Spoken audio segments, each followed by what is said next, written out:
जय हिंद बच्चों, शुरू करते हैं आज की क्लास। और आज की इस क्लास में हम पीएच स्केल के बारे में पढ़ने वाले हैं। जी हाँ बच्चों, आज हम इस क्लास में पीएच स्केल के बारे में जानेंगे। तो आप लोग इस वीडियो को पूरा देखिएगा, तभी आपको अच्छे से समझ आएगा। तो चलिए क्लास स्टार्ट करते हैं। तो आप लोग लिंक डाल लीजिए पीएच स्केल। यही आज हम पढ़ने वाले हैं पीएच स्केल। पीएच स्केल होता क्या है? पीएच स्केल होता यही है कि आयन की सांद्रता मापने की इकाई होता है। क्या होता है? पीएच स्केल जो होता है आयन की सांद्रता मापने की इकाई होता है, उसी को हम पीएच स्केल कहते हैं। तो इसका हम परिभाषा देख लेते हैं क्या होता है। इसका परिभाषा आप लोग लिख लीजिए पीएच स्केल का। पीएच स्केल का आप लोग परिभाषा लिख लीजिए। देखिए इसका परिभाषा क्या होता है, इसमें लिख लीजिए आप लोग किसी विलयन में, कोई विलयन है, किसी विलयन में उपस्थित, किसी विलयन में उपस्थित आयन की सांद्रता, आयन की सांद्रता। देखिए किसी विलयन में उपस्थित है, क्या कह रहा है कि किसी विलयन में उपस्थित आयन की सांद्रता, आयन की सांद्रता ज्ञात करने के लिए, आयन की सांद्रता ज्ञात करने के लिए एक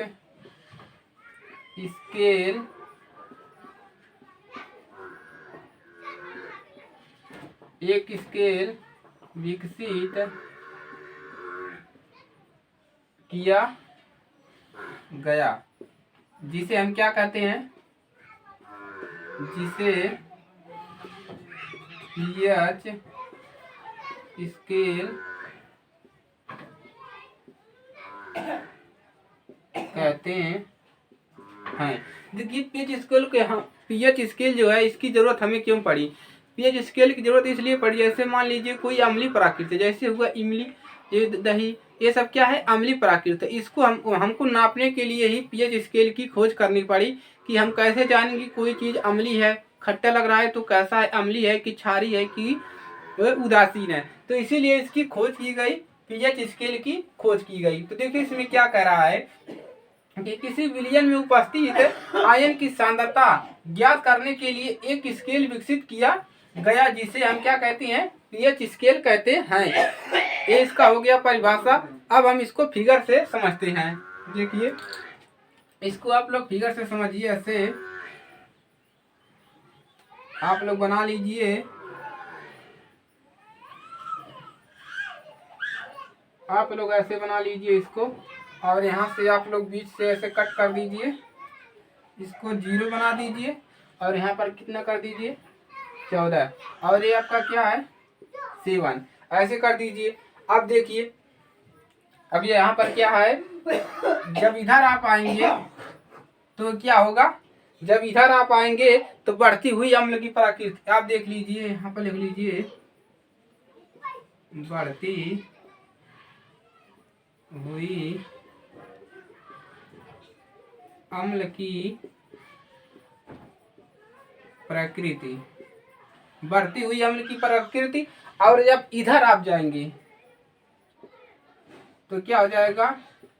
बढ़ती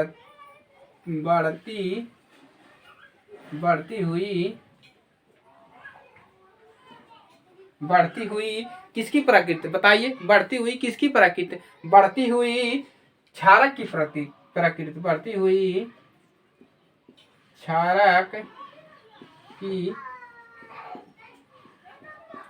प्रकृति। क्या बढ़ती हुई? बढ़ती हुई क्षारक की प्रकृति। अब देख लीजिए यहाँ से एक हम फिगर बना रहे हैं, गड़बड़ हो गया।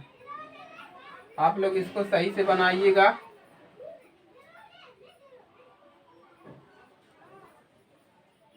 ऐसे कर लीजिए आप लोग, बढ़ती हुई, यहाँ से आप लोग ऐसे ऐसे कर लीजिए। ये देखिए क्या है आपका H+ है और ये है आपका OH-। अब देखिए यहाँ से आप क्या, ये आपका क्या है, यहाँ पर इसको हटाकर हम लिख देते हैं उदासीन। उदासीन। अब देखिए, अब ये इसको समझिए फिगर से, ये देखिए बढ़ती हुई अम्ल की प्रकृति। जब आप इधर आएंगे देखिए ये 0 है, यहाँ पर कितना है 7 है। जब आप 7 से नीचे आएंगे तो क्या हो जाएगा, अम्ल की प्रकृति में आ जाएगा। 7 से नीचे आएंगे तो अम्ल की प्रकृति में आएगा। अगर आप 7 से ऊपर जा रहा है, यानी कि जो पीएच मान है उसका है, जिसका पीएच मान 7 से ऊपर जा रहा है वो किस में आएगा, क्षारक की प्रकृति में आएगा। अब देखिए यहाँ पर क्या लिख सकते हैं, अब यहाँ पर देखिए क्या होगा, H+ आयन की सांद्रता, H+ आयन की सांद्रता में वृद्धि देखिए यहाँ पर क्या हो रहा है, जो H+ आयन है वो क्या हो रहा है, बढ़ रहा है। यहाँ पर क्या है देखिए, इधर से इधर कम है, इधर क्या हो रहा है, बढ़ रहा है। और आप लोग इधर देखेंगे, इधर तो H+ आयन की सांद्रता में कमी। देखिए इधर पर देखिए, यहाँ पर H+ आयन क्या हो रहा है, बढ़ रहा है, और यहाँ पर H+ आयन क्या हो रहा है, H+ आयन की सांद्रता में कमी हो रहा है। ये आपने समझ लिया। अब देखिए फिगर आपको समझ में आया पूरा कि नहीं। देखिए अम्ल कब होगा, जब 7 से कम होगा तो क्या होगा, अम्लीय होगा। 7 से ज्यादा होगा तो क्या होगा, क्षारीय होगा। अब आप लोग कह रहे होंगे कि 7 पर होगा तो क्या होगा, 7 पर होगा तो कैसा होगा, उदासीन होगा। वो क्या है, ना ही अम्लीय है, ना ही क्षारीय है, ना ही अम्लीय है। वो कैसा है, 7 पे रहेगा। जिसका पीएच मान 7 रहेगा वो कैसा रहेगा, उदासीन रहेगा। अब देखिए इसकी खोज किसने की, ये भी आप लोग जान लीजिए कि पीएच स्केल की खोज किसने की। तो यहाँ पर देख लीजिए, नीचे देख लीजिए, पीएच स्केल की खोज। आप लोग ऐसे लिख लीजिए कि पीएच स्केल की खोज किसने की, सारेसन। किसने, सारेसन नामक वैज्ञानिक ने पीएच स्केल की खोज की। सारा जो वैल्यू है इसी को जाता है, सारेसन को। इसी ने हमको बताया कि जो अम्लीय होता है, जैसे अम्लीय, क्षारीय और उदासीन अभिक्रिया के बारे में, आयन के बारे में इसी ने बताया। अब देख लीजिए इसमें और ज्यादा देख लीजिए, अगर किसी विलयन में देख लीजिए, अगर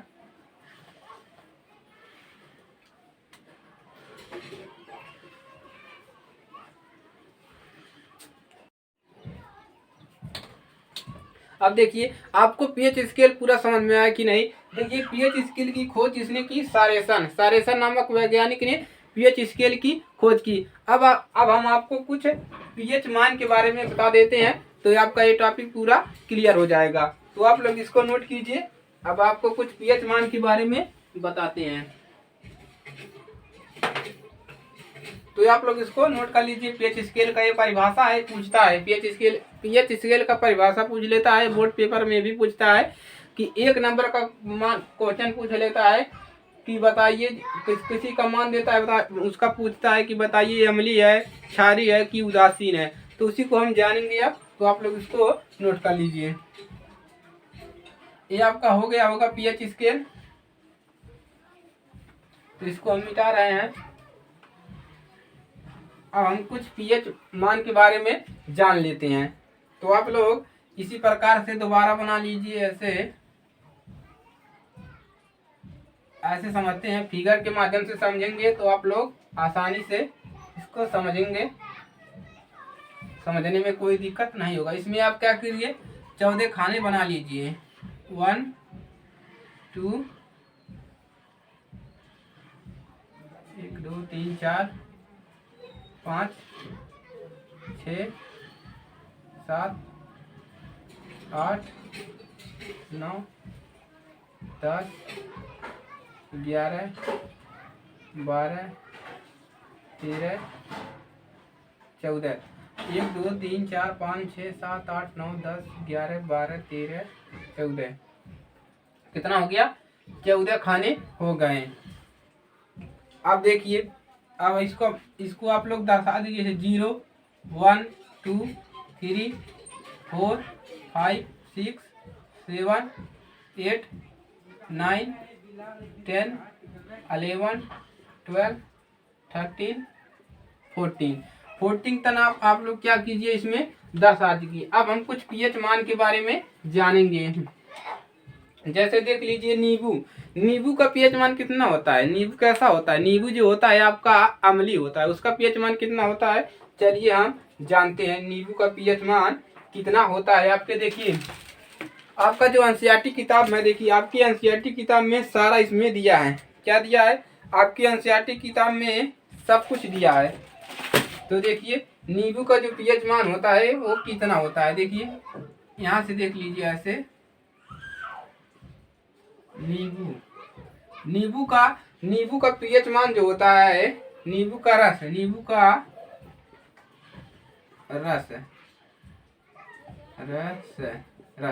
इसका जो पीएच मान होता है लगभग कितना होता है? देखिए इसमें लिख लीजिए लगभग 2.2 कितना होता है?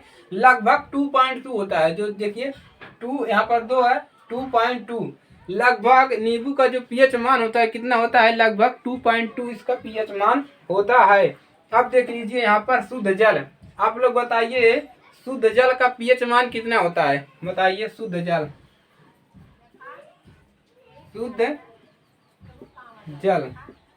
का पीएच मान, बताइए शुद्ध जल का पीएच मान कितना होता है? शुद्ध जल का जो पीएच मान होता है बच्चों, वो क्या होता है? वो 7 होता है। कितना होता है? 7 होता है। शुद्ध जल का जो पीएच मान होता है वो कितना होता है? 7 होता है। देखिए 7 ये उदासीन होता है। जल जो होता है वो उदासीन होता है। अगर अम्लीय हो जाएगा तो क्या वो पीने योग्य नहीं रहेगा। क्षारीय भी हो जाएगा तो पीते ही बहुत ऐसे महसूस होगा। तो इसीलिए जल का पीएच मान कितना होता है? 7 होता है। अब देख लीजिए, इसको ऐसे लगा लीजिए, यहाँ पर तीर से जल लिख लीजिए आप लोग, शुद्ध जल लिख लीजिए ऐसे, शुद्ध जल का जो पीएच मान होता है कितना होता है? 7 होता है। अब देखिए आप लोग, और यहाँ पर आप देख लीजिए रक्त का पीएच मान कितना होता है? इसके नीचे लिख लीजिए रक्त का जो पीएच मान होता है वो होता है 7.4। देखिए इसमें 7.4 है, ये उदासीन भी है और 7.4 के आगे जा रहा है तो थोड़ा क्षारी भी इसमें है। देखिए ये ज्यादा उदासीन है, क्षारी बहुत कम है, लेकिन इसका पीएच मान कितना होता है? 7.4 होता है। रक्त का जो पीएच मान होता है कितना होता है? 7.4 होता है। और आपकी एनसीईआरटी में कुछ और भी दिया, जैसे मील फेफ मैग्नीशियम, जैसे आपका दिया है मील फेफ मैग्नीशियम, सोडियम दिया, सोडियम हाइड्रोक्साइड, ये सभी दिया है। तो देखिए इसमें आपको समझने के लिए इतना काफी है। तो आप जान चुके होंगे कि अम्लीय कब होगा, उदासीन कब होगा, क्षारीय कब होगा। तो देखिए जो आपको खट्टा लग रहा है कोई भी पदार्थ हो, वो क्या होगा? अम्लीय में आएगा। जो जैसे उदासीन हो गया, उदासीन में जल आता है, रक्त आता है। क्षारीय में आपका भी क्षारीय आपका आ जाएगा, ये क्षारीय हो जाएगा। अब देख लिए यही आपका क्या है? पीएच मान है। तो पीएच मान आपको अच्छे से समझ में आ गया होगा। इसके बाद हम ये आपको पढ़ाने वाले विरंजक चूड़, सबसे इस चैप्टर का यानी कि दूसरे चैप्टर का सबसे इम्पोर्टेंट टॉपिक जो है वो है आपका विरंजक चूड़, बेकिंग सोडा और प्लास्टर ऑफ पेरिस। ये सभी इम्पोर्टेंट टॉपिक है। तो अगली क्लास उसी की आने वाली है, तो आप लोग उसको मिस मत कीजिएगा। तो यही है आपका पीएच स्केल के बारे में आपने जाना कि पीएच स्केल की खोज किसने की? सारेसर नामक वैज्ञानिक ने की। पहला नंबर आपको याद करना है कि इसकी खोज किसने की? पीएच स्केल की खोज की सारेसर नामक वैज्ञानिक ने। अब इसमें दूसरी आपको याद करना है कि पीएच स्केल जो होता है वो अगर 7 से कम है तो अम्लीय होता है, और 7 है तो उदासीन होता है, और 7 से ज़्यादा है तो क्षारीय होता है। और तीसरा नंबर पे आप क्या जानेंगे, परिभाषा कि पीएच स्केल क्या है कि जो यदि किसी विलयन में उपस्थित आयन की सांद्रता मतलब ज्ञात करने के लिए पीएच स्केल विकसित किया, जिसे हम क्या कहते हैं, पीएच स्केल कहते हैं। तो यही सारा आपका पीएच स्केल में है। तो आज के लिए सिर्फ इतना ही। मिलते हैं नेक्स्ट वीडियो में। और अगर ये क्लास अच्छी लगी तो वीडियो को लाइक कीजिएगा, और नए स्टूडेंट हैं तो चैनल को सब्सक्राइब कर लीजिए। मिलते हैं नेक्स्ट वीडियो में, तब तक के लिए जय हिंद, जय भारत।